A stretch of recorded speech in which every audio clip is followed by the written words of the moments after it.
There are over 250 NFL families. That is a family with multiple members who have made the NFL as a player or coach. In this video, we're going to talk about a handful of those families. We'll give snippets of info on some random family connections and go into depth on possibly the greatest NFL family there ever was. To begin, we'll start with this year's NFL Draft.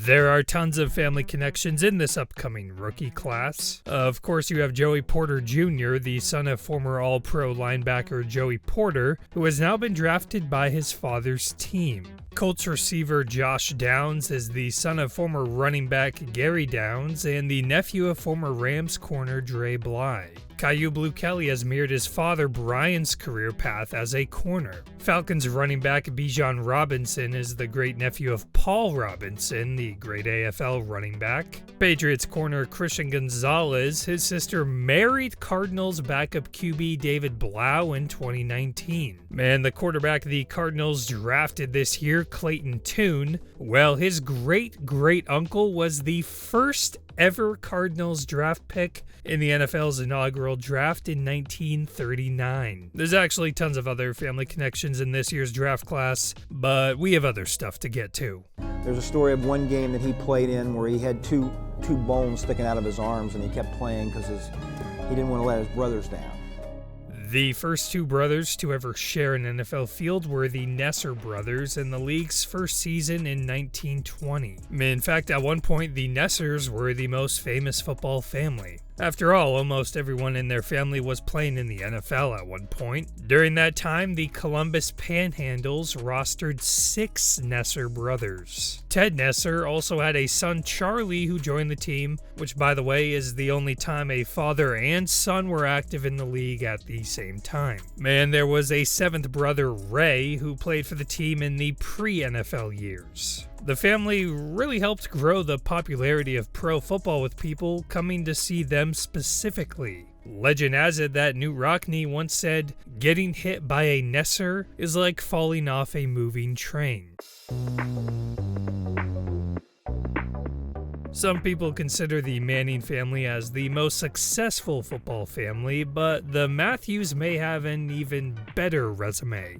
We're talking 8 NFL players spanning 3 generations, 25 Pro Bowls, and 14 first-team All-Pros. This NFL legacy started with Clay Matthews Sr. He started his career in 1950 for the 49ers, but it was interrupted by the Korean War. He returned to football 2 years later and played for a few more seasons. After that, he went on to become the CEO of Bell & Howell, a Fortune 500 company. Perhaps Papa Matthews' greatest impact on the NFL was how he raised his sons. We have Clay Jr. and Bruce. Clay became a linebacker while Bruce played multiple positions on the O-line. In 1978, Clay Jr. was drafted by the Browns with the 12th overall selection. 5 years later, Bruce was taken with the 9th pick in the 1983 draft. Overall, Clay Jr. was selected to 4 Pro Bowls and was a centerpiece for the best Browns teams of the Super Bowl era. Unfortunately, they never won the championship, as Jr. played on the teams in the 3 Browns heartbreakers known as Red Right 88, The Drive,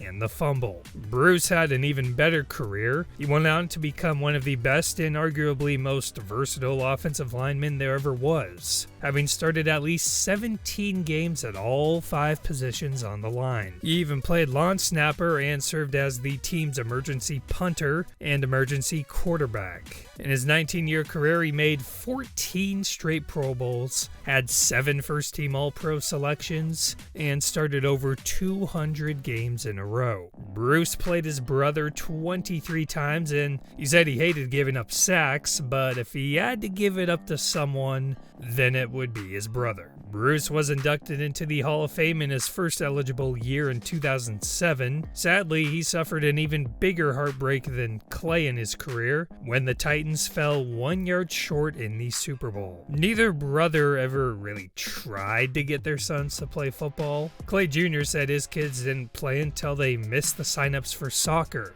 But of course, Clay's kids ended up as linebackers, while Bruce's turned into O-linemen.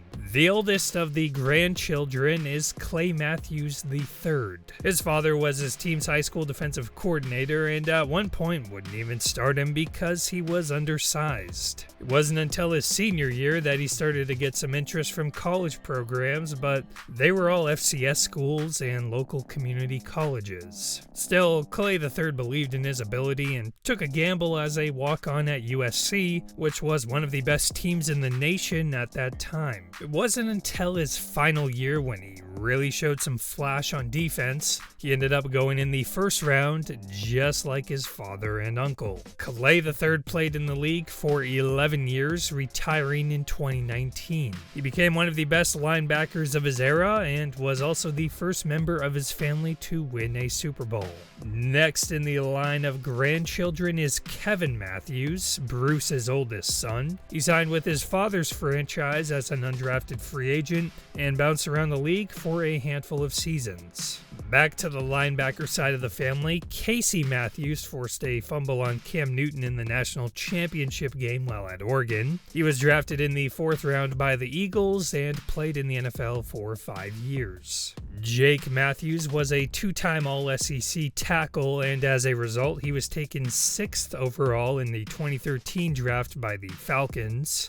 That was the highest anyone in his family had ever gone in the draft. Since then, he's been an Ironman for the Falcons line, starting over 100 games in a row. Unfortunately, the Matthews family heartbreak hit Jake with the Falcons' 28-3 blown lead in Super Bowl 51. Finally, we have Mike Matthews, who signed with the Browns as an undrafted free agent out of Texas A&M. After that, he bounced around a few NFL training camps. I should also mention another son of Bruce, Luke Matthews, is currently a redshirt senior at Texas A&M, and there is a young Clay Matthews IV who goes by the nickname C4. So maybe keep an eye out some years down the line.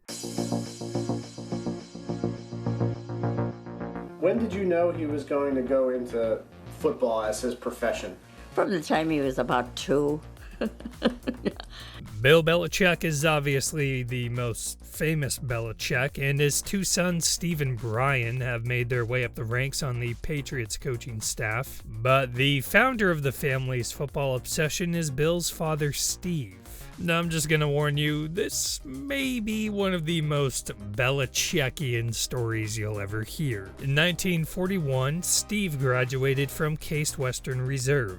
After a successful college career as a fullback, he joined the Lions, but as an equipment manager. That year, Detroit was struggling, so Steve told head coach Bill Edwards, "I can do better than most of the guys you got." And well, he was sorta right. That year he played offense, defense, and special teams. He scored 2 rushing touchdowns and returned the only punt return of his career for a touchdown. So yes, technically Steve Belichick holds the highest punt return percentage in NFL history, going 1-for-1. After that year, he joined the Navy. Then in 1946, he started his coaching career, which eventually turned into a scouting career. In 1962, he wrote the book Football Scouting Methods, a piece that became industry standard. At a very young age, Bill Belichick would go on scouting trips with his father, and that's how his love for the sport began. Also, fun fact, Bill's full name is actually William Steve Belichick. Everyone knows the Bosa brothers, with Nick and Joey being perennial Defensive Player of the Year candidates. It's somewhat well known that their father, John, was a first-round pick by the Dolphins in 1987, so they were the 3rd family to have 3 first-rounders after the Mannings and Matthews, but John only lasted 3 years in the league. Where this family gets a little more interesting is that John married teammate Eric Kumero's sister. Eric was Miami's first rounder in 1988, and his biological father was Palmer Pyle, a former guard in the NFL. Palmer's brother was Mike Pyle, the great Bears center in the 60s, and their father was Tony Accardo, the infamous Chicago outfit mob boss. Accardo was dubbed the heir to Al Capone, and those unloyal to him typically found themselves dead. So yes, the Bosa brothers' great-grandfather was a notorious mob boss, and that mob boss was also the great-grandfather to Eric Kumero's son Jake, who spent last season with the Bills. So although the Matthews or Mannings might take the cake for the most impressive football family, I think it's fair to say that the Bosa-Kumero history is the craziest.